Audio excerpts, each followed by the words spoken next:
Mmm. Mmm. Who doesn't love good coffee before a video? I sure do. I hope you do too, but if you're young, I understand. What's up, y'all? It's me, Majora T, here on an early Sunday morning, even though this video will get posted back till Monday, for a new episode of Majora T. I'm really excited. Time flies by. I know that the month was shorter than last, but regardless, we're going to have a great episode. Stay tuned.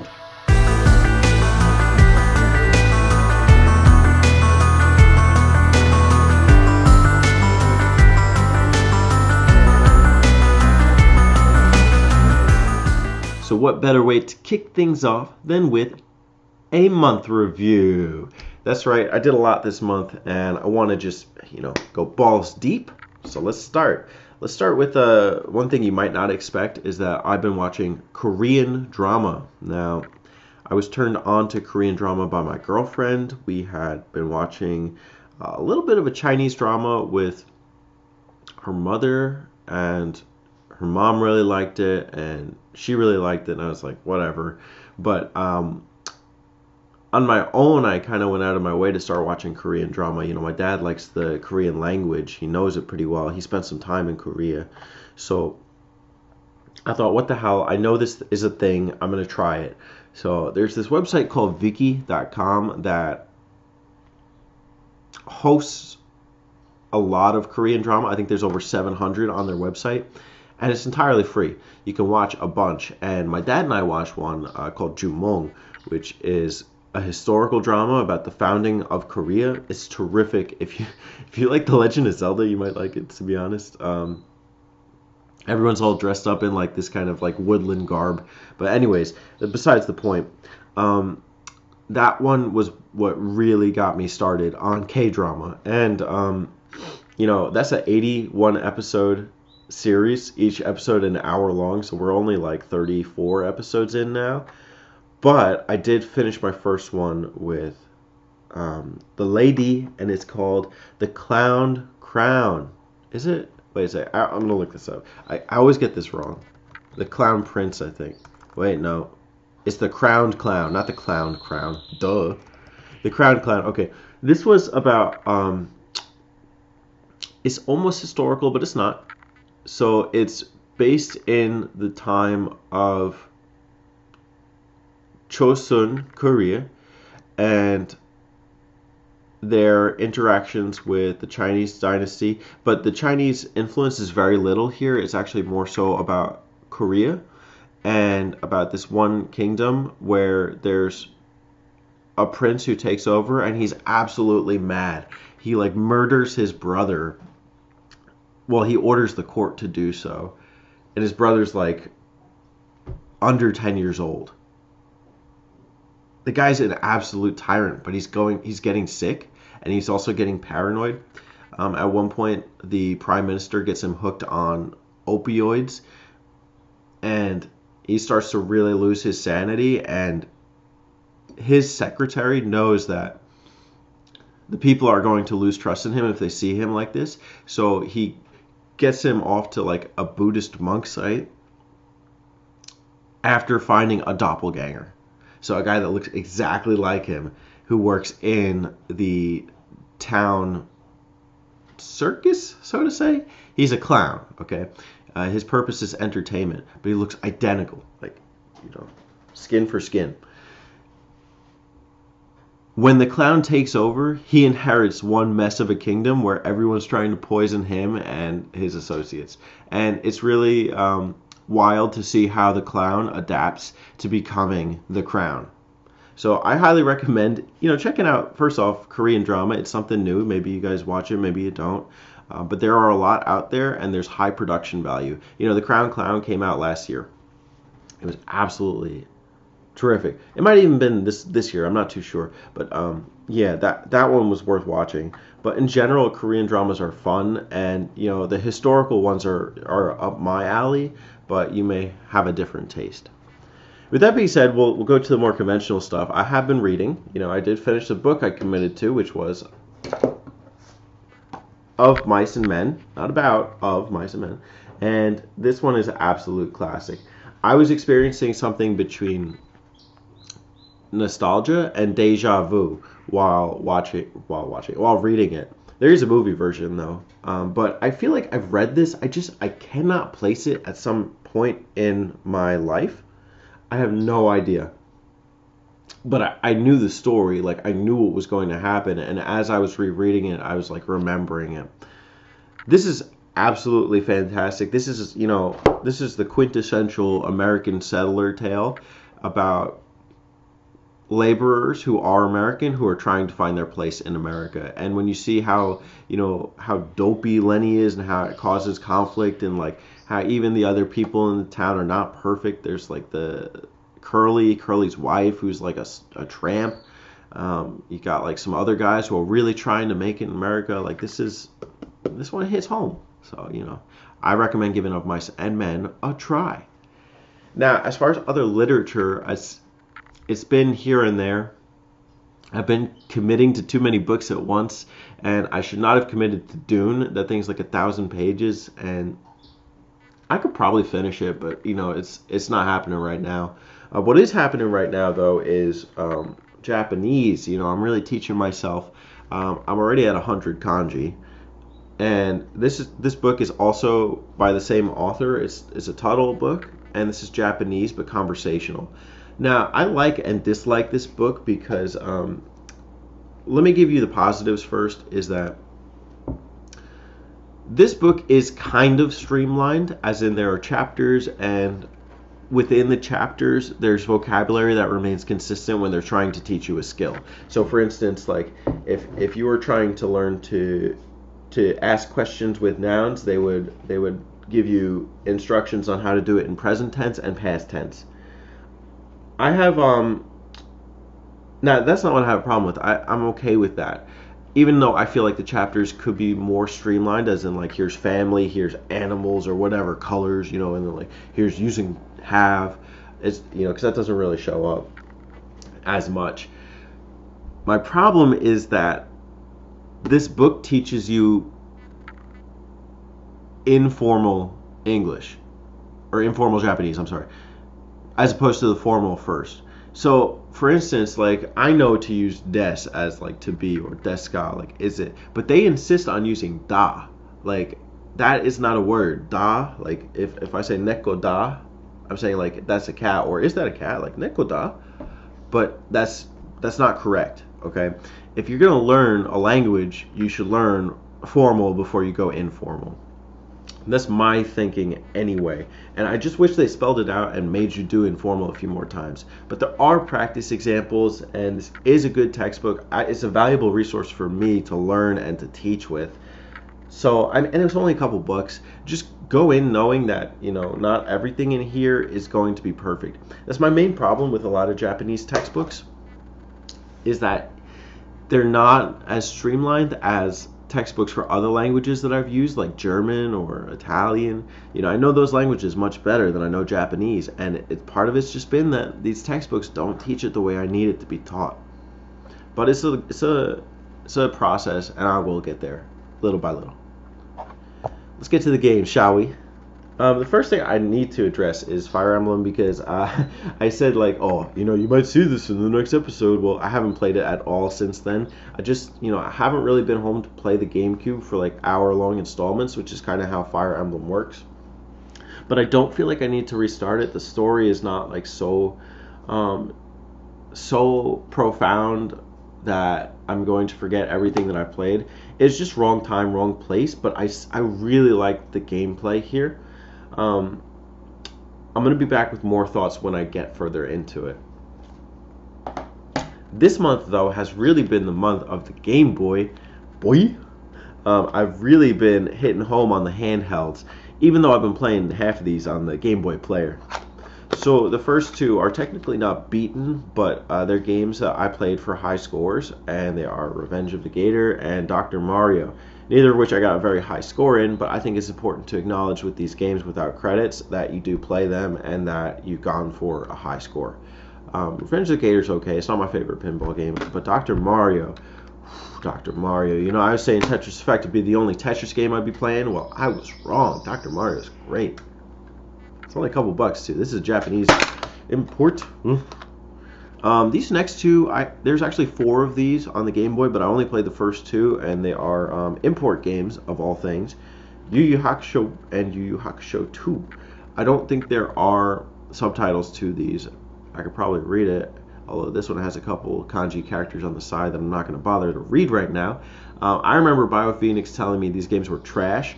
They're not great, but I did enjoy them as kind of a throwback. You know, I love Yu Hakusho. That's one of my favorite animes. I love the characters. I love their abilities. And that kind of shows in here.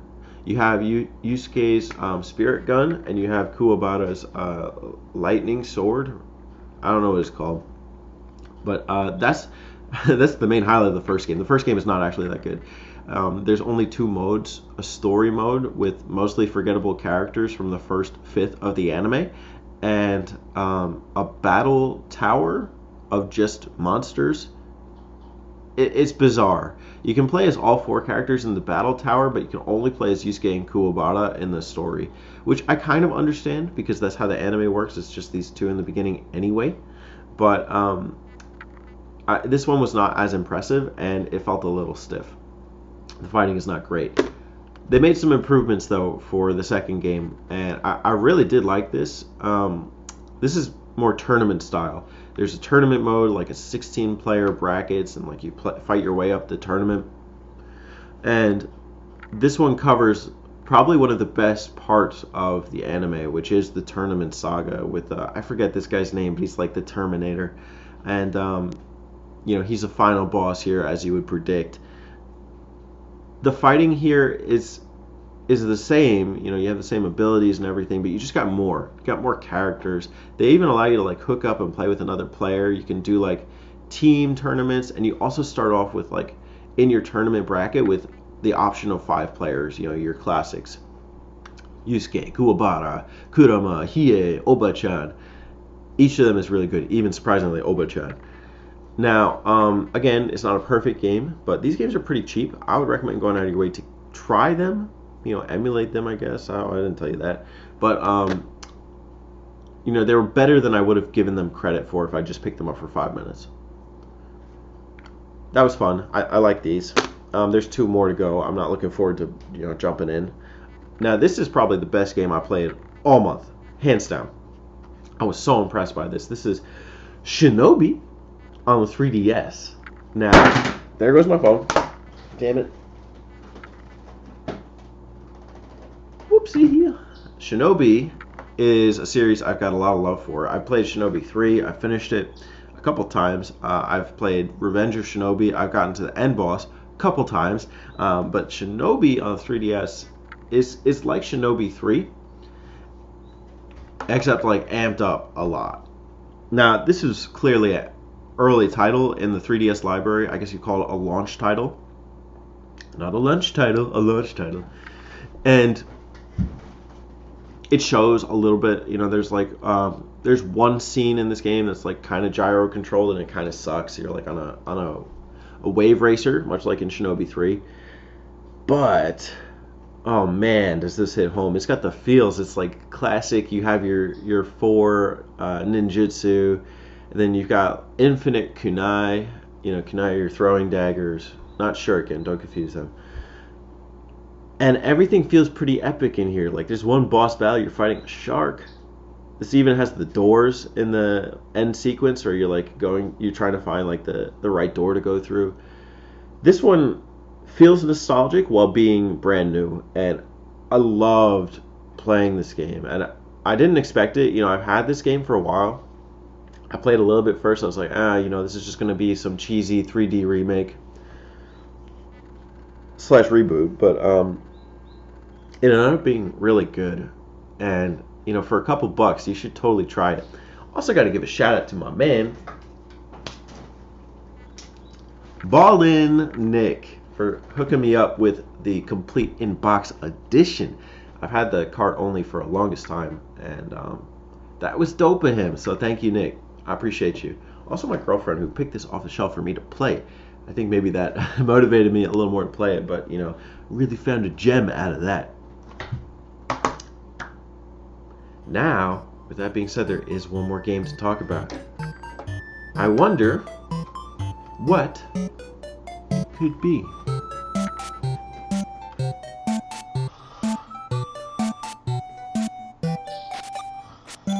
Dad, wake up.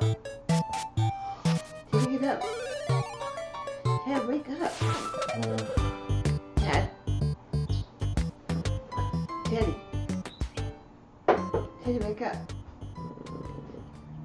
Dad, you want some coffee? Have coffee. Coffee. Oh. Thank you. You're welcome. Ah, coffee. That's how I like to start my awakening. How does Link like to start his? Fortunately, there's a game for it, and it's called Link's Awakening. Link's Awakening, where to begin? I've actually got a lot to say about this game, and I'm going to try and condense it so I'm not just rambling forever. First, let me just take these off. Second, I've had it downloaded on my 3DS for quite some time now, probably since 2014 when I first got the console. You know, I kind of jumped on the Zelda games. You know, I'm a Zelda fan. What could I say?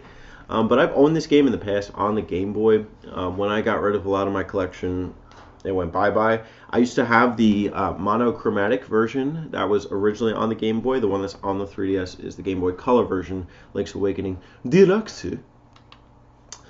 Both are great. I mean, either one you play is going to be fun. But there are several things you should note. One of which is what really encouraged me to get back into this one and, you know, go to balls to the wall and finish it was the fact that there's a remake coming maybe this year, maybe next year on the Nintendo Switch. Now, when I watched that trailer, I had the feels, you know, whether it was the music or if it was like the scenes of like the 8x8 shrubbery patch.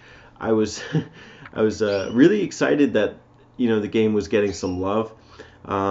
Ultimately, when I think about the handheld Zeldas, they are kind of iconic. They have a distinct look, they have a distinct feel, and you know the music in those games is great. Link's Awakening takes it like to another level where it's almost artistic. And you know, as far as a premise goes for video games, this one is a nice spin-off on the Zelda series. I think it's safe to say that even though Link's Awakening is not a spin-off, that it spins off of the mainline tale. It's what I would compare to maybe like Dragon Warrior Monsters in the Dragon Quest series, because Dragon Warrior Monsters takes place in sort of like a dream world where you go into the closet and then like there's an entire kingdom there. This is pretty much the same for Link, where you know he takes a nap and he wakes up on the beach and then the entire thing is a dream. I like the premise, but what I like even more is just how bizarre everything is. There's a village called Animal Village, like bunnies and like all these creatures, and then like you know you've got like your Mario tie-in, you've got a Kirby doll, you've got a Yoshi doll, you've got like a Yoshi egg sitting on an island that's called a Windfish. It's really a trip, but despite that, the game is solid. This feels like huge. The map is probably 100 squares, and you know this is your typical Zelda game where you move from square to square, and each one is a different patch of the game. But then you've got the dungeons within each of those squares, and you got 8 dungeons. Like there's some serious content here. I am very nostalgic about Link's Awakening. You know, there was a remix on Overclock Remix for Link's 20th anniversary, I think maybe 10 years ago or something. And some of the music that was redone from this game is beautiful.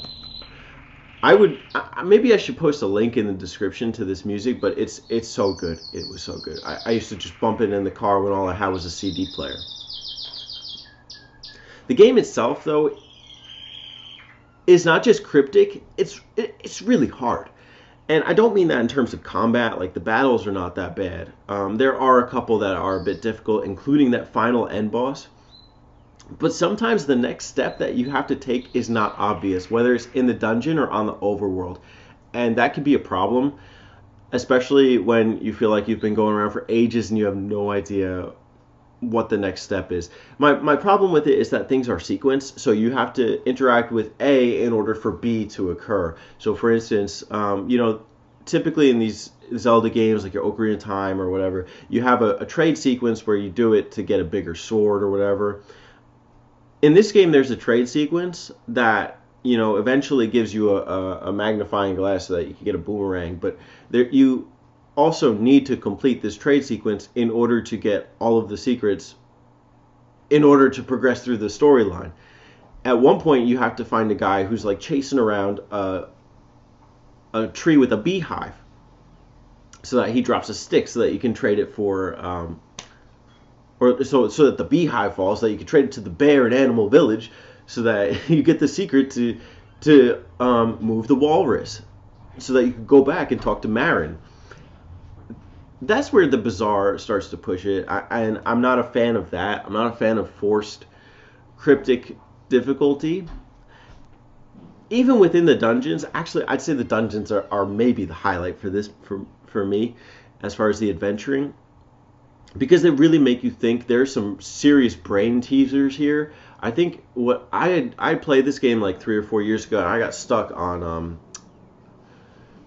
the seventh dungeon where there's like 4 pillars in the dungeon and you need to hit the pillars.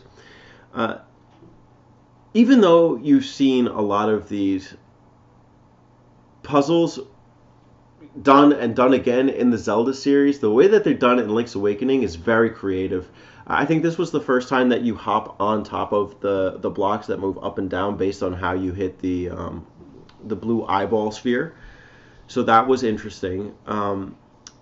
Using the hook shot, knowing how to use your inventory. In general, just having the feather from the very first dungeon of the game so that you can hop over holes in the ground changes the game. Because usually you get that item later in the game.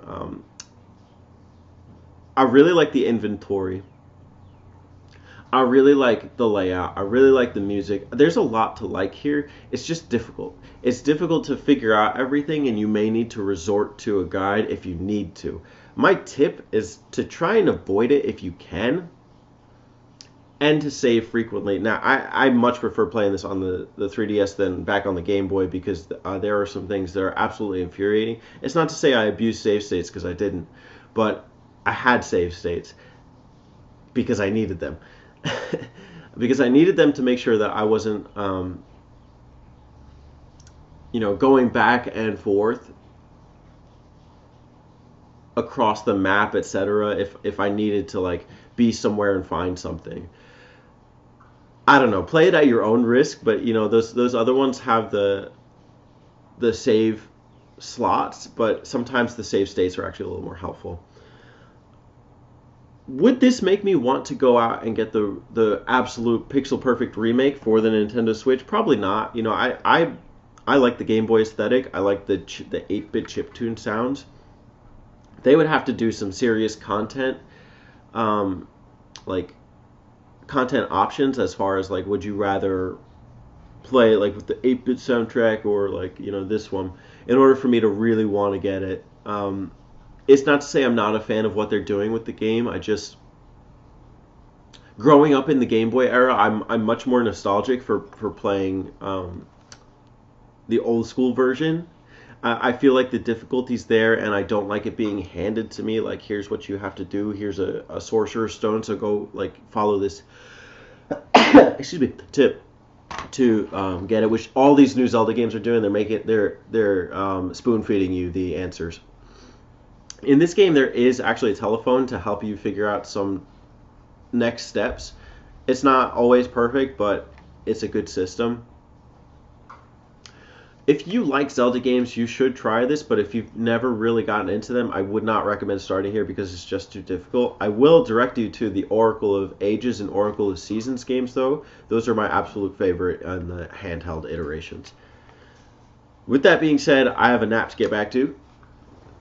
Enjoy your awakening, whether it be yours or Link's. Hey, what's up, YouTube? It's me, Majora T, back again for another installment of Majora T Speaks. I even got this little ship from Starlink Battle for Atlas from the PS4. There were 4 fingers up. Now, I did have to switch gears and move to my apartment for recording. Whatever. The point is, we got comments, we got to read them, and we got thoughts to process. So my question last time was, when do you know should you restart a game versus when shouldn't you, and you should just charge right through, you know, if you've taken some time off, etc.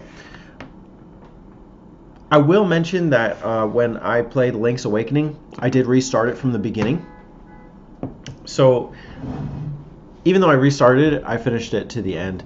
Now, versus I've played a bunch of RPGs that are turn-based and over 40 hours and have not managed to complete them. So I've debated going back and forth between restarting and not restarting. Oftentimes I'll restart it and then just never play it again. But let's see what you guys think. So I got 3 comments. I didn't post this as its own video. Maybe I should have, but you let me know if you missed it as its own video or not. I prefer just keeping it in Majora T this time. So we'll start with the earliest, and that comes from Boss and Burf. Whenever I take a long break from a game, I always continue where I left off. It may take a while to remember what I need to do, but I will figure it out eventually. One game I remember doing that with was Final Fantasy VI on the GBA. Put it down for like half a year, and it took me a couple hours to figure out what I was supposed to do. See, I guess I have that issue too, is that I don't want to spend the time trying to remember all the little things I have to do. Like, I have that issue with Dragon Quest V, and I do like the story, so I'm willing to restart it, but I just don't know that I'm willing to re-enter the world with not a clue. Like, I have some clues, but I just don't think it's enough to piece it together. I think I really need to restart it. The only time I will restart a game is if I'm playing something I truly don't understand at first, and then one day the game's mechanics suddenly click with me. If I don't restart, I will spend the rest of the adventure thinking about all the items I wasted or loot and quests that I missed. Okay, that's interesting. Gameplay over story elements. See, if I miss like story elements, then that might be a thing for me, but I do see your point. So like if I'm playing Dragon Quest and then I miss out on what the secret item I was supposed to acquire was in order to advance through the game, then maybe I do want to restart it and figure that out. I don't want to be wandering aimlessly forever. So I think that can apply to RPGs as far as mechanics, but sometimes I am genuinely interested in the story, and if I want to get back into it, maybe I'll do that. But that's a good little pro tip there, is mechanics over story for restarting. I like it. Next up comes from Sporadic. He's got me a nice long comment here, but I'll just stick with the relevant portion for this video. I will restart a game from the beginning if it's story heavy and I have no idea what is going on. Otherwise, I'll give it a good try to continue where I left off. In fact, I did that with Etrian Odyssey Untold. I had played about a quarter of it when it came out and then put it down for a few years. It took me a good hour to familiarize myself with, but now I'm sitting pretty at the wheel.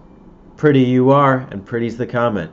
I appreciate it, and I like the thought. Etrian Odyssey is one of those series that's really easy to just jump back into, even after years after the fact, which is part of my problem with several games on my shelf, is that I haven't touched them in at least 2 years. I've debated restarting them. Some of them, my memory is good enough, but I guess I see your point where if you need to know the portions of the story, then you should go back and restart it. I think it's important to prioritize. With a game like Etrian Odyssey, it's a DRPG. The story does not matter in the slightest. It's just advancement and leveling up, and you already know which parts of the map you've explored. Versus, I keep going back to Dragon Quest. Maybe I can use a different example here. I would say Shin Megami Tensei, maybe. If I jump back into SMT4 and I totally spaced on the apocalyptic nature of it prior, then maybe that might be reason to restart it. I did restart SMT4 twice, actually, and had ended up finishing it on the 3rd try. I don't regret that. That was a long time ago, maybe 2 or 3 years. And it worked for me. Obviously, you need to prioritize. If you want to commit to a game, you should commit to it. So, good comment, Sporadic. Much appreciated. Last but not least comes from my man, the Funny Nerd. So, again, nice hearty comment. So, let me just skip to the relevant portion. So, the relevant portion starts about 5 sentences down. I often pick up games I started, but I always start off with a brand new playthrough from the beginning. I like seeing everything in completion, and if I care enough to go back to the game, I want to do it right and start from zero, all the way to the end. I'm about to do that to Tokyo Mirage Sessions, which I'll erase about 3 to 4 hours. Start a brand new run for the game and hopefully to completion this time around. So that's the heart of the comment, and 3 to 4 hours is nothing. That's easy enough to want to restart, especially if it's been a long time. Recently I restarted 7th Dragon 3, code VFD on the 3DS. That was a great decision. I also restarted Fire Emblem Path of Radiance. Is that what it is? Path of Radiance, yeah. That was not a bad decision. I don't regret that. But a game like, an SMT game that's going to run you 80 hours. I have Devil Summoner 2, which I have 27 hours logged into, and I just haven't picked it up in the longest time. It's just a hard game. So I've debated restarting it, but I know I don't need to. The problem for me is the gameplay mechanics, as Boss and Burf had mentioned before. I just forgot them. They're like very tricky in-game combat sequences, and there's these huge bosses that come and attack you like at random, but they're coming. I have some issue with that, and especially having forgotten a lot of it, I just have trouble getting back into it. But I love the game, so I'm conflicted. But I see your point about playing through from the beginning. I don't know if I want to do that for all games. I think for me, there are two factors that really play into part. It's, as Boss and Burf and Sporadic kind of alluded to, if I feel completely lost, then I'm going for the restart. I'm going from the beginning. The other thing is, if I know that the game is not going to run me too long, Zelda, for instance, that's not going to be a huge game or a huge endeavor, I'll restart it. Even like the longer ones, Skyward Sword, that's not bad. With that being said, those are my thoughts on restarting a game. What are yours if you haven't shared them already? I would also like to jump now to the table topics. So we are at the table. I would point the camera down, but I don't want you looking any lower than this. While I drink my coffee, let me ponder the question, all right? Decaf. Perfect. It's like I think I'm actually being caffeinated. Okay, what I have here is a ship. And this ship hooks up to a USB stand that plugs onto your PS4 controller. And you put a little pilot inside, and then when you do that, this thing shows up in the game for Starlink Battle for Atlas. This to me is pretty cool. I spent $12 on this ship with the pilot and the weapon, which are currently in a box somewhere. And, to speak early about the game, I am really enjoying Starlink. Like, it's just really easy to pick up and play. But this is a DLC model. This is locked if you don't either purchase it from the DLC shop or get this in store. Now, I don't mind having, a cool ship lying around. I like sci-fi, I like spaceships, I like flying around. It's cool to see it in the game. I obviously don't want to hook it up every time. That's not important to me.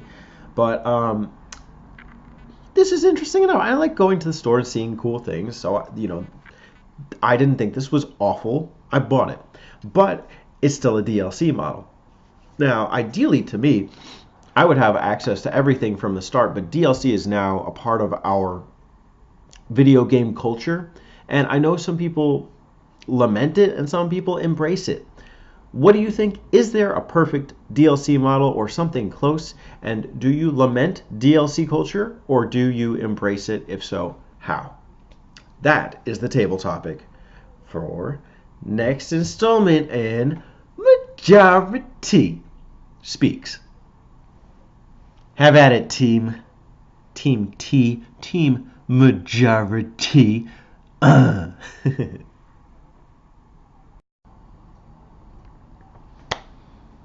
Alright, so that's going to conclude Majora T 3, but I did want to do some reflections before this is up. So This has been a little bit of a tough time for me with work and just being busy, but in spite of that, I still managed to knock out my media. I watched a whole Korean drama. I played a bunch of games. I read a book. I'm staying on top of my deadlines. I'm not letting anything hold me back. And one of the instrumental tools, especially as far as video games go, is backloggery. I've managed to knock my percentage of incomplete games from 75 to almost 65 now over the course of maybe half a year of logging the collection. So, I've done videos on backloggery before. I may do one again, a special when I hit like, 60 or 50% completion, but I'm real proud of that. As far as the Majora T videos, I haven't exactly done what I wanted to with it, and that's okay. I still get my video projects done, and I can focus on the ones that I care about. Like I put effort into that Tetris Effect review. I'm gonna try and do the same for the Link's Awakening review. Even though I recorded one here, it was kind of like a rough draft review for me. I don't mind putting a little extra work in for something that is a little more important to me. The Majora T speaks are important to me, but I don't get as much traction on them, unfortunately. I get comments, but it never breaks 100 views, so it almost defeats the purpose to go out of my way to like put more editing into that and then put it up later.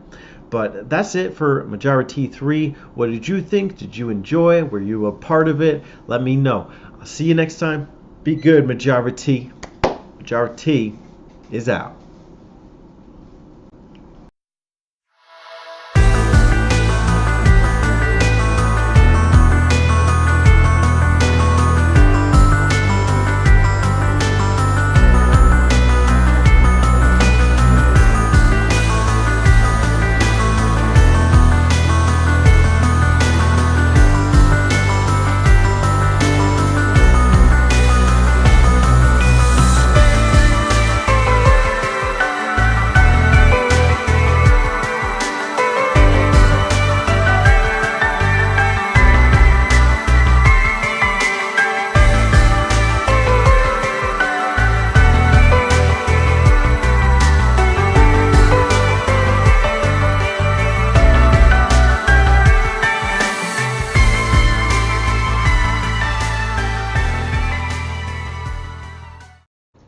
Coffee. Hmm? Hmm? Coffee. Oh.